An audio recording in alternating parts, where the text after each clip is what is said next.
Good morning students. आज का हमारा टॉपिक है इलेक्ट्रिक मोटर। देखिए बच्चों, इलेक्ट्रिक मोटर सिंपल टॉपिक है।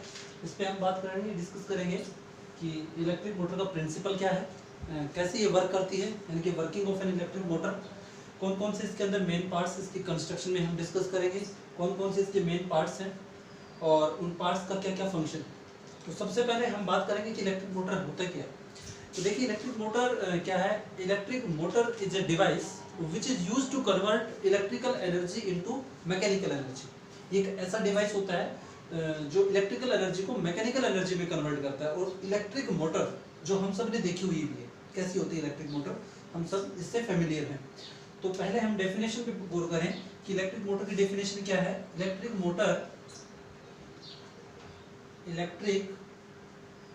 Motor is a device which is used to convert electrical energy into mechanical energy। ये एक ऐसा डिवाइस जो इलेक्ट्रिकल एनर्जी को किस में कन्वर्ट करेगा, मैकेनिकल एनर्जी में कन्वर्ट करेगा। सिंपल प्रोसेस है इस इलेक्ट्रिक मोटर का। तो देखिए इसके प्रिंसिपल क्या है। Principle of an electric motor. Electric motor का सिंपल प्रोसेस है, सिंपल प्रिंसिपल ये है। Electric motor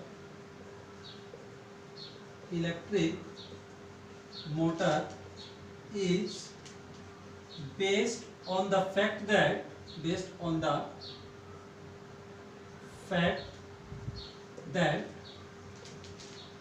when an electric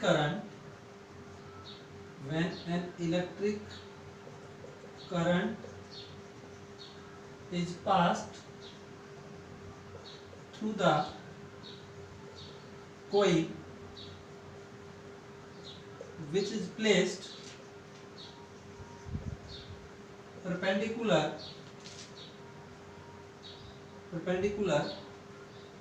in a magnetic field,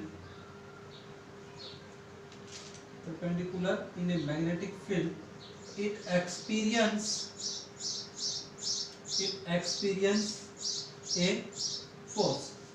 students बहुत सिंपल इसका प्रोसेस है। प्रिंसिपल ये है कि जब भी कोई कोई किसी मैग्नेटिक फील्ड में रखेंगे तो इलेक्ट्रिक करंट फ्लो होने के बाद उस कोयल के ऊपर एक मैग्नेटिक फोर्स लगेगा।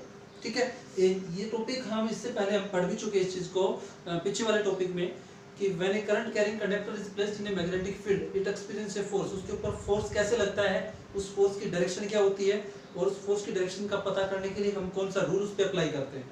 तो इसके लिए जो रूल हम इस पर अप्लाई करेंगे कि ये कोई कंडक्टर है, ठीक है, कोई coil A B C D, ये किसी एक्सटर्नल मैग्नेटिक फील्ड के अंदर रखा गया है इसको, और जब करंट फ्लो होगा इसमें तो इस पे भी फोर्स लगेगा। तो उस कंडीशन में तो हमने ये पढ़ा था कि कोई स्ट्रेट वायर था, उसको किसी मैग्नेटिक फील्ड में रखा, ठीक है, जैसे सिचुएशन थी हमारे पास कि उस वायर को हमने parallel to the magnetic field line रखा तो उस पर कोई फोर्स एक्ट नहीं होता है। क्यों?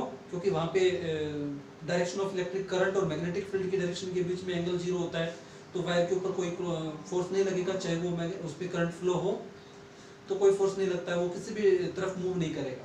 ठीक है, तो वायर मूव कब करता है, कोई भी इलेक्ट्रिक करंट कैरिंग कंडक्टर है तो वो मूव करता है, कब करता है, जब वो मैग्नेटिक फील्ड में हो और परपेंडिकुलर रखा हो। It means theta is equal to जब 90 डिग्री एंगल था तब ये वायर मूव करता है। इट मींस उस टाइम उसके ऊपर फोर्स लगता है और उस फोर्स की डायरेक्शन किस तरफ थी उसके लिए हमने Fleming left hand rule apply किया था।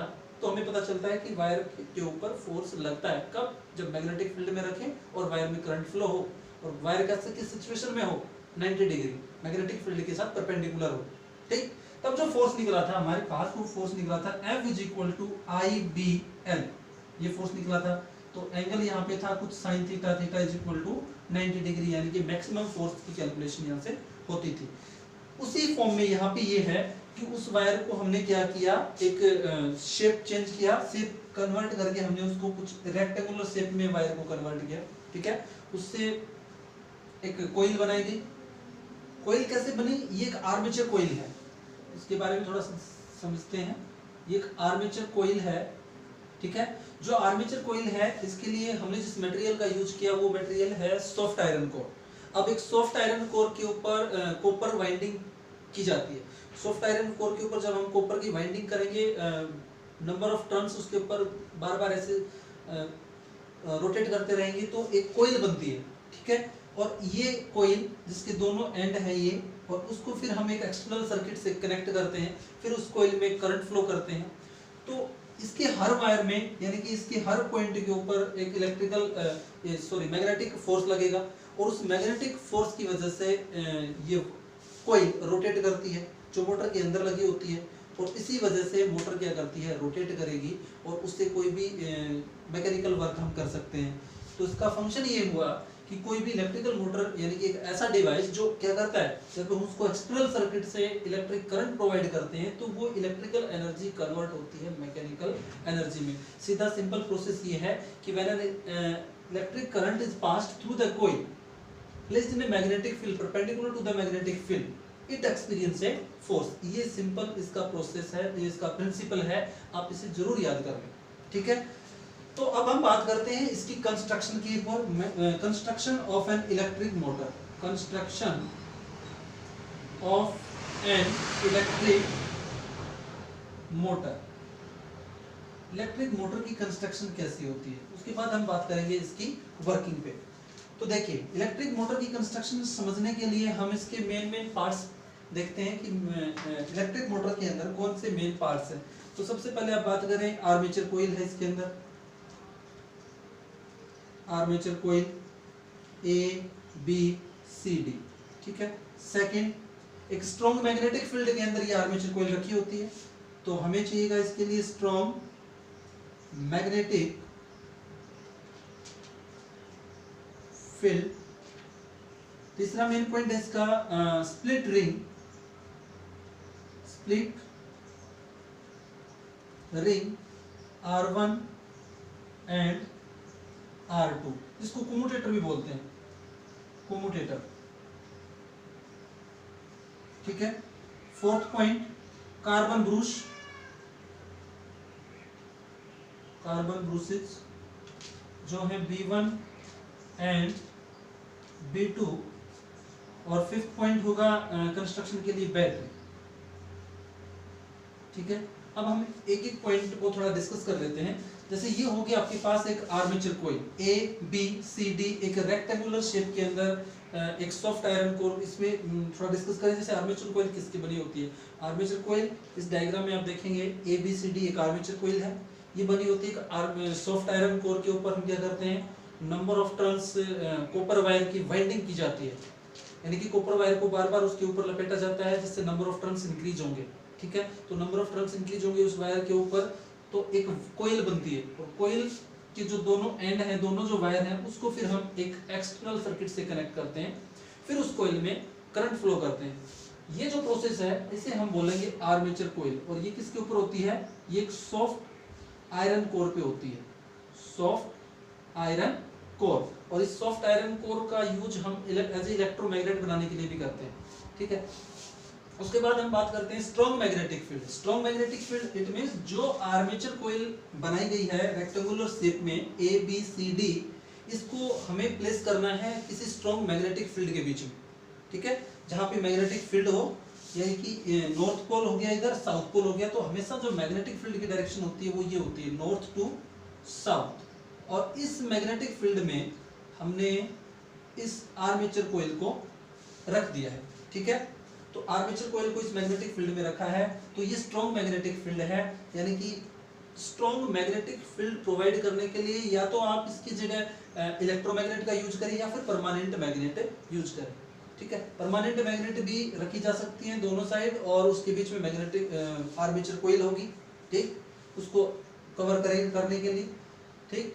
ये मैग्नेटिक फील्ड जो क्रिएट करेंगी दोनों, नॉर्थ टू साउथ क्या होगी इसकी मैग्नेटिक फील्ड की डायरेक्शन, ये है B, ठीक।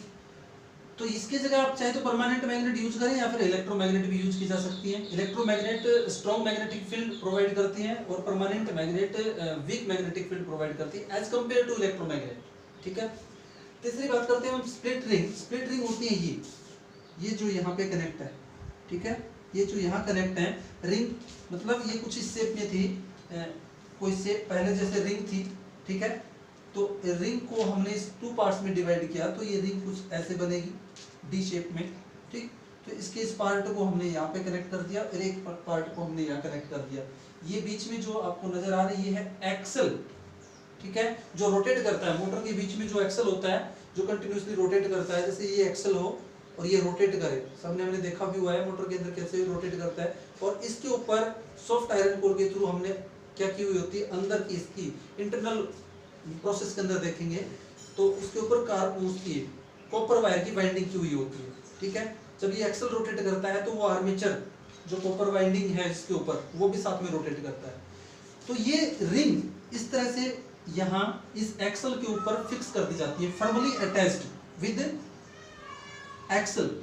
ये रिंग है R1 और ये रिंग है R2, दोनों रिंग को हमने उस एक्सल के साथ क्या कर दिया, फर्मली अटैच किया, स्ट्रांगली उसके साथ अटैच कर दिया। जब एक्सल रोटेट करेगा तो रिंग भी उसके साथ ही रोटेट करेंगे, ठीक। स्प्लिट रिंग या कम्यूटेटर, अब इसका फंक्शन क्या होता है, कम्यूटेटर का फंक्शन होता है it is used to reverse the direction of electric current,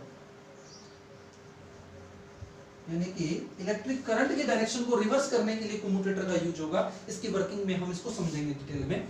carbon brush, ये जो नजर आ रहा है आपको ये है कार्बन ब्रूश, इसे बोलेंगे, इसको नाम देंगे B1 और इसको कहेंगे B2, ठीक है। 2 कार्बन ब्रूश हैं और कार्बन ब्रूश का फंक्शन ये होता है एक्सटर्नल इलेक्ट्रिक सर्किट से जो बैटरी के थ्रू करंट जो पास होगा वो इलेक्ट्रिकल कनेक्शन मेंटेन करने का काम है, किसके साथ, रिंग के साथ, ठीक है। दोनों ब्रूश दोनों जो ब्रूश हैं B1 और B2 दोनों रिंग के साथ अटैच होकर के इलेक्ट्रिकल कनेक्शन मेंटेन करते हैं, यानी आर्मेचर कॉइल में इलेक्ट्रिकल करंट प्रोवाइड करते हैं, ठीक है। कार्बन ब्रूश अपनी पोजीशन पे फिक्स रहते हैं, ये मूव नहीं करते हैं, अपनी पोजीशन पे फिक्स रहेंगे। मूव कौन करता है, रिंग मूव करती रहेंगी, ठीक है। रिंग मूव इसलिए करेंगी क्योंकि ये एक्सल के साथ अटैच होती है और जब एक्सल रोटेट करेगा तो उसके साथ रिंग भी रोटेट करती रहेंगी और जब रिंग रोटेट करती रहेंगी उसके साथ ये जो ब्रूश हैं वो रोटेट नहीं करेंगे, अपनी पोजीशन पे फिक्स रहेंगे। बैटरी से जो करंट यहाँ पे आ रहा है ब्रूश B1 में इस तरह से होते हुए और इधर भी ब्रूश B2 में, ये इलेक्ट्रिकल कनेक्शन रिंग के थ्रू पूरे आर्मेचर कॉइल के अंदर मेंटेन रखते हैं। इसकी वर्किंग में देखेंगे। और 5th पॉइंट है बैटरी, और बैटरी का फंक्शन ये होता है मोटर को इलेक्ट्रिकल एनर्जी प्रोवाइड करना, यानी कि एज ए करंट उसको प्रोवाइड करना, जिसकी हेल्प से इस आर्मेचर कॉइल में करंट पास होगा और आर्मेचर कॉइल जो मैग्नेटिक फील्ड में है, करंट पास होने की वजह से उस पर मैग्नेटिक फोर्स लगेगा और जब मैग्नेटिक फोर्स लगेगा तो वो उसकी वजह से वो रोटेट करेगी, ठीक है। जैसे वायर के ऊपर मैग्नेटिक फील्ड में वायर को रखते हैं और जब करंट फ्लो होता है तो वायर के ऊपर फोर्स लगता है, सेम उसी वे में यहाँ पे भी एक्सटर्नल मैग्नेटिक फील्ड है, स्ट्रॉन्ग मैग्नेटिक फील्ड है, इसकी वजह से इसमें जैसे ही करंट फ्लो होगा फोर्स लगेगा और फोर्स लगने की वजह से मोटर रोटेट करेगी, यानी कि इलेक्ट्रिकल एनर्जी अब कन्वर्ट होना स्टार्ट हो रही है किसमें, मैकेनिकल एनर्जी में। वो मैकेनिकल एनर्जी का यूज आप किसी भी फॉर्म में कर सकते हैं, ठीक है। इस मोटर को किसी भी दूसरे डिवाइस से कनेक्ट करके उसको रन कर सकते हैं। मोटर की बहुत सारी यूज है, किसी भी फॉर्म में हम इसका यूज कर सकते हैं। जैसे इलेक्ट्रिक फैन के अंदर जो फैन चलता है तो इलेक्ट्रिक मोटर की हेल्प से ही चलता है, ठीक है। सेम प्रोसेस होता है उसके अंदर। तो देखिए अब हम इसकी वर्किंग की बात करते हैं। प्रिंसिपल हमने पढ़ा कि कोई करंट कैरिंग कंडक्टर को हम किसी magnetic field, strong magnetic field में रखेंगे तो उसके ऊपर क्या लगेगा, फोर्स लगेगा। उस फोर्स का पता हम कैसे करेंगे, किस डायरेक्शन में फोर्स होगा, तो इसके लिए एक रूल अप्लाई करेंगे। रूल क्या होगा, Fleming left hand rule. Electric motor के लिए जो रूल अप्लाई होगा डायरेक्शन ऑफ फोर्स को बताने के लिए, वो रूल होता है फ्लेमिंग लेफ्ट हैंड रूल, ठीक है। जनरेटर के केस में Fleming right hand rule apply करेंगे, तो यहाँ अप्लाई करना है फ्लेमिंग लेफ्ट हैंड रूल, ठीक है, ये तो इसका प्रिंसिपल है। कंस्ट्रक्शन में हमने इसके मेन पार्ट्स के बारे में डिस्कस किया, जैसे armature coil, ABCD armature coil हमने इसको नाम दिया, सॉफ्ट आयरन कोर की बनी होती है, ठीक है, कॉपर की वाइंडिंग इसके ऊपर होती है सॉफ्ट आयरन कोर के ऊपर। और उसके बाद हम बात करते हैं स्ट्रॉन्ग मैग्नेटिक फील्ड, जो ये मैग्नेट जिसके बीच में आर्मेचर कोइल जो रोटेट करेगी, ठीक, तो एक स्ट्रॉन्ग मैग्नेटिक फील्ड भी होना चाहिए मोटर को रोटेट करने के लिए। स्प्लिट रिंग या कम्यूटेटर भी उसको बोलते हैं। स्प्लिट रिंग मतलब ये कंप्लीट रिंग नहीं होती है, इस तरह से कंप्लीट शेप में नहीं होती, ये स्प्लिट होती है, मतलब बीच में से ऐसे इसके पार्टीशन करके इसको दोनों एंड वायर से कनेक्ट किया जाता है थ्रू एक्सल। अच्छा, उसके बाद हम बात करते हैं इसका काम क्या होता है कम्यूटेटर का। कम्यूटेटर का काम होता है इस आर्मेचर कोइल में करंट की डायरेक्शन को रिवर्स करने का काम इसका होगा कम्यूटेटर का। Commutator is a device which is used to reverse the direction of an electric current. Carbon brush B1 और B2 जो रिंग के साथ अटैच होते हैं, जो एक्सल के ऊपर फिक्स होती है रिंग, उसके साथ अटैच होंगी, जो इलेक्ट्रिकल कनेक्शन मेंटेन करेंगी, जिसके थ्रू करंट कोइल में पास होता है, फ्लो होता है। बैटरी का काम होगा पूरे सर्किट के अंदर, एक्सटर्नल सर्किट के अंदर कनेक्ट होती है, जो इलेक्ट्रिक करंट प्रोवाइड करने का काम करती है। ये सब इसके अंदर हमने पढ़ा। अब हम बात करते हैं कि इलेक्ट्रिक मोटर वर्क कैसे करती है। बहुत सिंपल है इसका वर्किंग, देखिए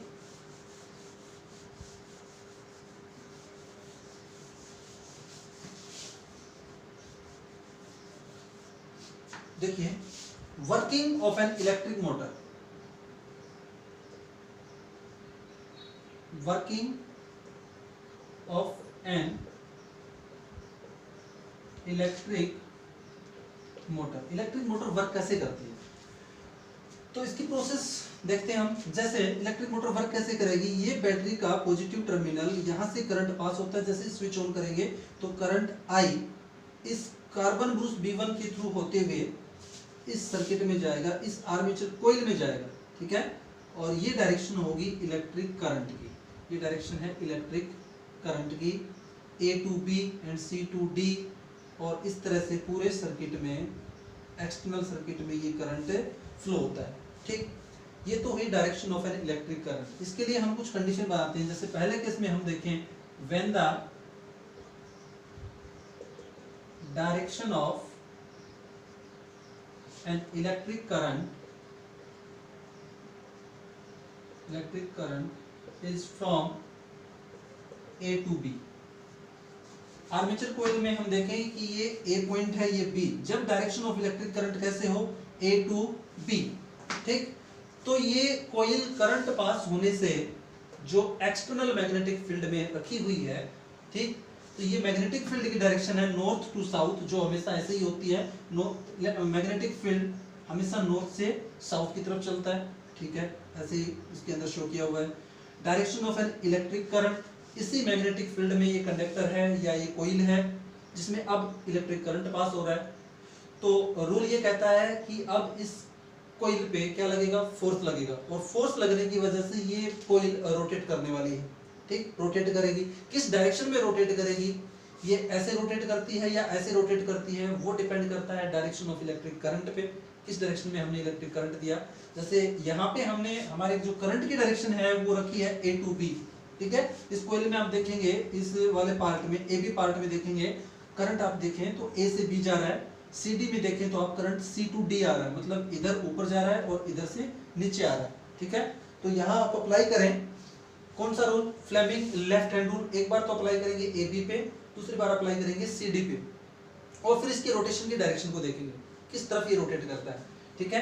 when the direction of an electric current is from A to B, ठीक। अब इसकी डायरेक्शन पता करने के लिए, रोटेशन की डायरेक्शन पता करने के लिए यहाँ हम अप्लाई करेंगे फ्लेमिंग लेफ्ट हैंड रूल। अब फ्लेमिंग लेफ्ट हैंड रूल होता क्या है, इसके बारे में हम पहले भी पढ़ चुके हैं कि हम अपने लेफ्ट हैंड को इस तरह से स्ट्रेच करेंगे, इसकी मिडिल फिंगर को, इसकी फोर फिंगर को और थंब को इस तरह से स्ट्रेच करें कि तीनों आपस में एक दूसरे के क्या हो, परपेंडिकुलर हो। और जब ये परपेंडिकुलर होंगे तो जो थंब होगा वो रिप्रेजेंट करेगा डायरेक्शन ऑफ फोर्स को, फोर फिंगर रिप्रेजेंट करती है डायरेक्शन ऑफ मैग्नेटिक फील्ड को, और मिडिल फिंगर रिप्रेजेंट करेगी डायरेक्शन ऑफ इलेक्ट्रिक करंट को, ठीक है। सबसे पहले हमें डिसाइड करना है कि मैग्नेटिक फील्ड जो फिंगर है उनमें से मैग्नेटिक फील्ड को कौन रिप्रेजेंट करेगी, ये वाली फिंगर। तो हमें सबसे पहले मैग्नेटिक फील्ड देखना है किस डायरेक्शन में है, उसके अकॉर्डिंग हम अपने फिंगर को एडजस्ट करें। तो जैसे यहाँ पे magnetic field north to south है, ये फिक्स होता है हमेशा, नॉर्थ से साउथ ही चलता है मैग्नेटिक फील्ड। तो आपने देखा जो डायरेक्शन ऑफ मैग्नेटिक फील्ड है वो क्या है, नॉर्थ टू साउथ, ठीक। तो इसको रखिए, ये नॉर्थ टू साउथ हुआ, इसको हमने ऐसे रखा, ठीक। ये जो फिंगर है नॉर्थ टू साउथ, इस तरह से इसी डायरेक्शन में है, इसी डायरेक्शन में है, ठीक। अब हम इसके बाद मैग्नेटिक फील्ड में मैग्नेटिक फील्ड एडजस्ट करने के बाद अब देखेंगे डायरेक्शन ऑफ इलेक्ट्रिक करंट किधर है, हमें अप्लाई कहाँ करना है, यहाँ AB पे, AB पे अप्लाई करेंगे तो डायरेक्शन ऑफ इलेक्ट्रिक करंट देखेंगे। इलेक्ट्रिक करंट को ये वाली फिंगर बताएगी, मिडिल फिंगर, ठीक। तो करंट इसमें किधर जा रहा है, ऊपर, तो ऐसे करें, ये वाली फिंगर करंट को बता रही है, तो करंट भी सही है। अब देखिए एडजस्ट करके, करंट ऊपर, मैग्नेटिक फील्ड ऐसे, बिल्कुल सही है। तो फोर्स किधर, फोर्स देखेंगे आप, ये जो अंगूठा है ये किस तरफ कर रहा है, इसमें अंदर की तरफ, इसका मतलब इस पे लगने वाला AB जो आर्म है, इस पे लगने वाला फोर्स अंदर की तरफ होगा, इस तरह से, इस पे, इसमें अंदर की तरफ मैग्नेटिक फोर्स होगा, ठीक। अब करंट फ्लो करते हुए इधर से यहाँ आता है CD में, CD में करंट आया, तो यहाँ पे भी आप Fleming left hand rule apply करें और इसके रोटेशन की डायरेक्शन को नोट करें, देखिए कैसे क्या आ रही है। तो मैग्नेटिक फील्ड, ठीक है, ऐसे होगा magnetic field. Direction of electric current नीचे है, तो ये डायरेक्शन ऑफ इलेक्ट्रिक करंट हो गया, ये मैग्नेटिक फील्ड हो गया। फोर्स किधर, इधर, मतलब इस पे जो मैग्नेटिक फील्ड आ रहा है वो आउटवर्ड आ रहा है, जो मैग्नेटिक फोर्स आ रहा है वो आउटवर्ड आ रहा है, बाहर की तरफ आ रहा है। इधर क्या आ रहा है, इनवर्ड, इधर क्या आ रहा है, आउटवर्ड। हमने दोनों फेस पे, AB पे भी CD पे भी फोर्स, मैग्नेटिक फोर्स, और मैग्नेटिक फोर्स लगने से इसके रोटेशन को हमने देखा कि ये वाली जो आर्म AB है ये नीचे की तरफ जाएगी, CD है वो ऊपर की तरफ आएगी। तो आप देखेंगे कि ये जैसे हॉरिजॉन्टल पोजीशन पे ऐसे हो तो ये कुछ ऐसे रोटेट करेगी, ऐसे, ठीक है। फिजिकली आप देखें, इसको समझने की कोशिश करेंगे, तो ये ऐसे है और फोर्स लगने से इस पे फोर्स नीचे की तरफ लगेगा, फ्लेमिंग लेफ्ट हैंड रूल के अकॉर्डिंग, इस पे फोर्स ऊपर की तरफ लगेगा, तो ये ऐसे रोटेट करेगा, ठीक।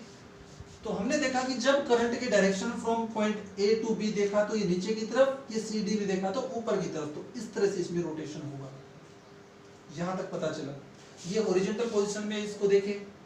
अब रोटेशन करते हुए ये किस पोजीशन पे आ गई, ऐसे आ गई, वर्टिकल। ये कोइल कैसे होगी, वर्टिकल।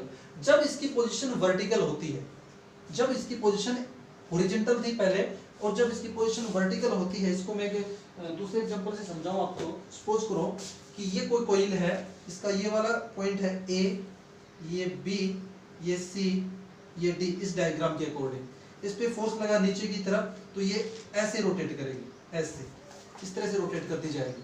लेकिन हम इसके पहले रोटेशन को देखते हैं, ये कुछ ऐसे है, इस पोजीशन पे है A B C D, फिर इस पे फोर्स लगा नीचे तो ये ऐसे रोटेट करके इस पोजीशन पे आ गई, वर्टिकल पोजीशन पे आ गई। अब वर्टिकल पोजीशन पे आ गई, ये जो एक्सल है बीच में, आप इसे भी देखें एक बार, ये जो एक्सल है और एक्सल के साथ ये रिंग अटैच है। कौन सी रिंग, जो R1 और R2 दो रिंग लगाई थी, एक्सल के ऊपर फिक्स की थी, और उसी के साथ, उन्हीं रिंग के साथ हमने जो कोइल के दो वायर थे, दोनों वायर को कनेक्ट किया।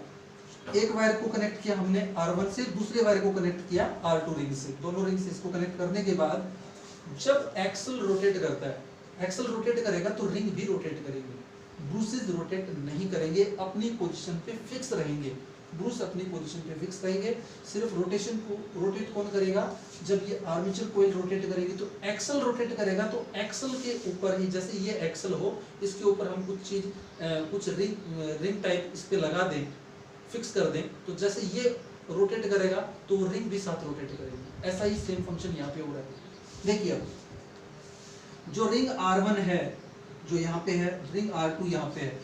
शुरुआत में इनिशियली कंडीशन आप ये माने कि जैसे ही करंट फ्लो हुआ तो V1 के थ्रू करंट रिंग R1 में पहुंचा, R1 से फिर इस वायर में पहुंचा और उसके बाद इस पे फोर्स लगा, इसलिए इसको हॉरिजॉन्टल पोजीशन से, इस इलेक्ट्रिक करंट ने हॉरिजॉन्टल पोजीशन से वर्टिकल पोजीशन पे इसको ला दिया। अब देखते हैं, जब ये रिंग ऐसे थी, इस पोजीशन पे थी, तब ये कोइल कैसे, हॉरिजॉन्टल, ठीक, इलेक्ट्रिक करंट पास हुआ, पास होने के बाद ये रोटेट हुआ, ये कोयल रोटेट हुई, ठीक है।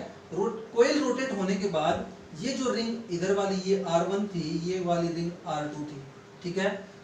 तो इसने अपना हाफ रोट इस तरह से कुछ रोटेशन कर लिया, हॉरिजॉन्टल से वर्टिकल।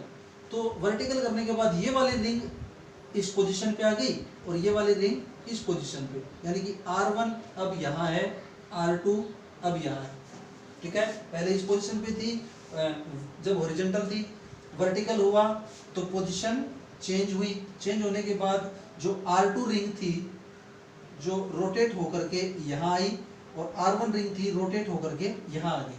अब आप यहाँ देखें, यहाँ गैप है, मैंने पहले भी बताया था कि रिंग ऐसी होती है, लेकिन ये स्प्लिट रिंग है, कंप्लीट रिंग नहीं है, ये स्प्लिट रिंग है। और फिर स्प्लिट रिंग को उस आर्मेचर कोयल के दोनों वायर और उस एक्सल के ऊपर फिक्स कर रखा है। तो जैसे ही एक्सल ने रोटेट किया, ये जो गैप नजर आ रहा है आपको दोनों रिंग के बीच में, ये जो गैप नजर आ रहा है इस तरह से, ये गैप यहाँ आकर के ब्रूस B1 और ब्रूस B2 के बीच में आ जाता है। समझना कि ये गैप आ गया, अब यहाँ पे गैप आ गया और इन रिंग का काम होता है ब्रूस के साथ अटैच होने का। जब ये ब्रूस के साथ अटैच होंगी ये रिंग, तब तक इसमें इलेक्ट्रिक करंट फ्लो होता है।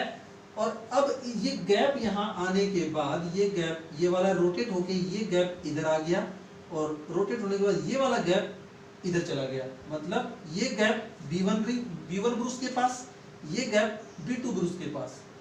सो in this condition there is no electrical connection between these two, मतलब रिंग और ब्रूस, यहाँ पे कोई इलेक्ट्रिकल कनेक्शन नहीं होगा।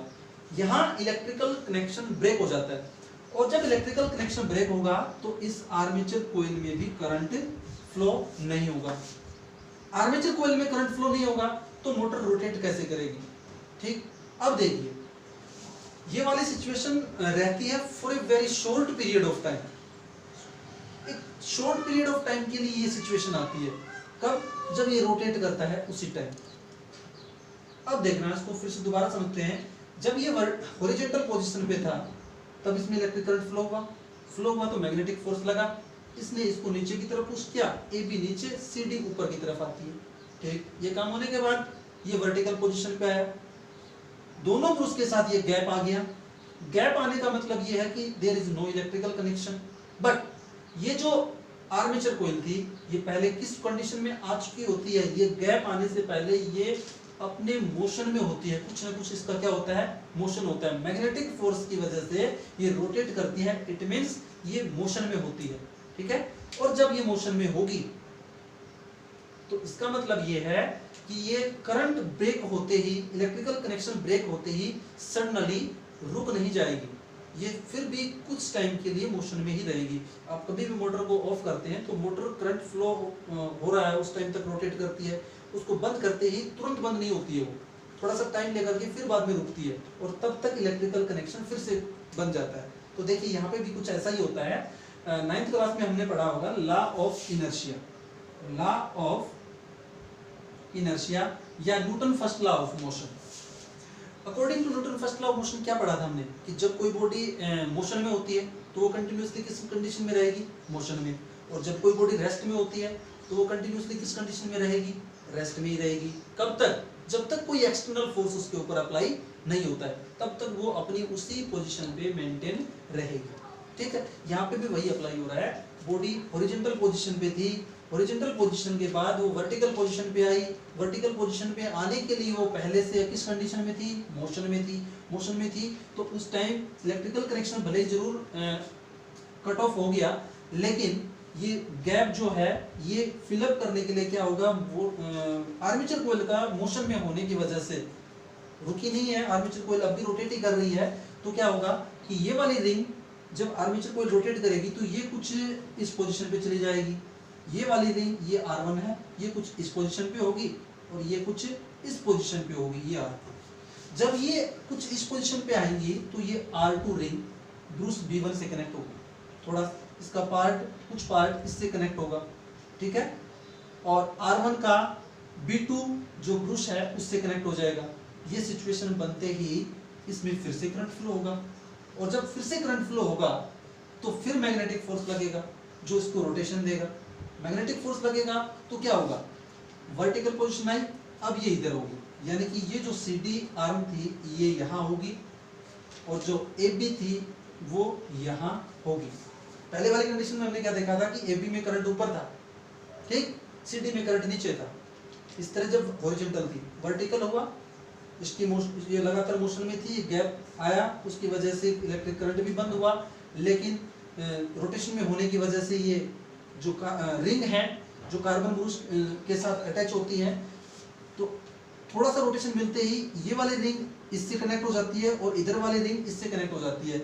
मतलब जो रिंग पहले B1 से कनेक्ट थी R1, जो B2 से कनेक्ट थी R2, रोटेशन के बाद R1 के साथ कनेक्ट हो जाएगी, R1 कनेक्ट हो जाएगी B2 के साथ, R2 कनेक्ट हो जाएगी B1 के साथ, ठीक है, तो रोटेशन हो जाएगा। तो ये शुरुआत की कंडीशन, फिर वर्टिकल और फिर ऐसे, ठीक है, CD इस तरफ और AB उस तरफ। अब हम क्या देखते हैं कि CD में करंट ऊपर की तरफ होगा और AB में करंट नीचे की तरफ होगा, दूसरी सिचुएशन में हम देखें तो, ठीक। अब यहाँ पे फिर से Fleming left hand rule apply करें। फ्लेमिंग लेफ्ट हैंड रूल के अकॉर्डिंग हम क्या देखेंगे कि इस CD पे जो यहाँ पे आई है रोटेशन के बाद, हाफ रोटेशन के बाद जो यहाँ आई है, इस पे मैग्नेटिक फोर्स इसी तरह लगेगा, अप्लाई करेंगे तो हम देखेंगे कि CD में करंट ऊपर की तरफ है तो मैग्नेटिक फोर्स नीचे की तरफ होगा, और AB में करंट नीचे आ गया, AB में करंट नीचे आ गया तो इस पे अप्लाई करेंगे फ्लेमिंग लेफ्ट हैंड रूल, तो इस पे आउटवर्ड यानी कि इसको कैसा रोटेशन मिलेगा, इस तरह से लगातार क्या करती जाएगी, रोटेट करती जाएगी। तो जब तक ये कनेक्शन यहाँ पे रहेगा, यानी कि इलेक्ट्रिकल एनर्जी यहाँ इसको मिलती रहेगी, इलेक्ट्रिक करंट मिलता रहेगा, करंट की डायरेक्शन इसी तरह रहेगी, यानी कि इधर से ही चलता रहेगा, ठीक है। तो इसमें ये इस तरह से इसका रोटेशन लगातार आर्मेचर कॉइल इस मैग्नेटिक फील्ड में रखे होने की वजह से लगातार रोटेट करती रहेगी, ठीक है। उसके बाद हम बात करते हैं कि जो मैग्नेटिक फील्ड में रखने के बाद इसकी जो रोटेशन की जो स्पीड है उसको हम कैसे इंक्रीज कर सकते हैं, ठीक है। The speed of rotation can be increased, the speed of rotation can be increased. Rotation की स्पीड को आप कैसे इंक्रीज कर सकते हैं, तो रोटेशन की स्पीड इंक्रीज हो सकती है, इसके लिए मैं आपको कुछ वर्ड्स बताता हूं जिन्हें आप याद रखें, जैसे MINA,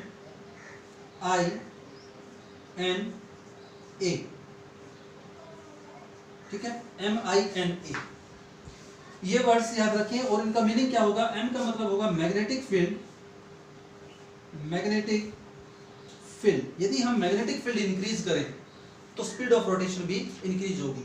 यहाँ जो मैग्नेट हमने प्लेस की है, ये मैग्नेटिक फील्ड यदि स्ट्रॉन्ग मैग्नेटिक फील्ड क्रिएट करेंगे, यहाँ पे जनरेट करेंगे, तो उससे क्या होगा, इसकी जो आर्मेचर कॉइल है उसको रोटेशन ज़्यादा मिलेगा। तो magnetic field increase, strength of the speed of the coil will also increased.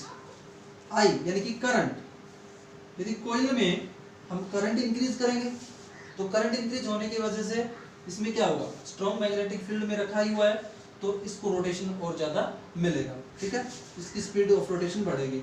N है number of turns, number of turns मतलब जो सॉफ्ट आयरन कोर हमने यूज में ली है, उस सॉफ्ट आयरन कोर के ऊपर जो कॉपर की जो वाइंडिंग की है, वो वाइंडिंग यदि हम और ज्यादा उसके ऊपर और ज्यादा वायर लगाएं, कॉपर वायर और भी ज्यादा उसको नंबर ऑफ टर्न्स और ज्यादा दें, तो नंबर ऑफ टर्न्स ज्यादा होने की वजह से इलेक्ट्रिक करंट भी उसमें ज्यादा जाएगा उस वायर के अंदर, और उसके हर पॉइंट के ऊपर क्या होगा, मैग्नेटिक फोर्स अप्लाई होगा, जिससे उसको क्या मिलेगा, रोटेशन मिलेगा। रोटेशन किस फॉर्म में, स्पीड इंक्रीज की फॉर्म में, स्पीड बढ़ेगी उसके रोटेशन में, ठीक। ए का मतलब होगा area of the coil, area of the coil, यदि हम कॉइल का एरिया इंक्रीज करेंगे तो भी हम rotation of the speed motor की इंक्रीज कर सकते हैं, ठीक है।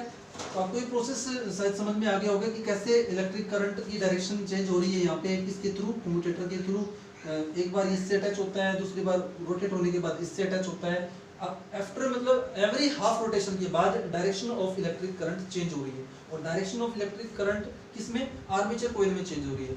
जो पहले AB में ऊपर की तरफ था, बाद में CD में, उसी दौरान CD में नीचे की तरफ होता है। हाफ रोटेशन के बाद CD इस साइड आता है, AB उस साइड चला जाता है, तो CD में ऊपर की तरफ होता है, AB में नीचे की तरफ होता है। ये फंक्शनिंग जो है डायरेक्शन ऑफ इलेक्ट्रिक करंट को रिवर्स करने का जो काम है वो करती है कम्यूटेटर। कम्यूटेटर मतलब जो स्प्लिट रिंग है उनका काम होता है direction of an electric current को रिवर्स करने का। ये इसका पूरा वर्किंग प्रोसेस है, ठीक है, जो बहुत सिंपल है। एक बार आप इसको फिर से देखें और नोट्स को सामने लेकर के बैठें, उस दौरान आप इस वीडियो को देखें तो जिससे अच्छे से समझ में आएगा। बहुत इंपॉर्टेंट टॉपिक भी है ये और इजी भी है, ठीक है। और अगले टॉपिक पे हम बात करेंगे इलेक्ट्रिक जनरेटर क्या होता है और कितने टाइप के होते हैं, जैसे एसी जनरेटर, डीसी जनरेटर, इनके बारे में डिस्कस करेंगे। यहाँ हमने अप्लाई किया Fleming left hand rule for check the magnetic force, किस डायरेक्शन में मैग्नेटिक फोर्स होगा, उसके लिए Fleming left hand rule apply किया। नेक्स्ट टॉपिक जो इलेक्ट्रिक जनरेटर होगा उसमें हम अप्लाई करेंगे फ्लेमिंग राइट हैंड रूल, और तब तक आप इसको अच्छे से काम करेंगे। Thank you very much.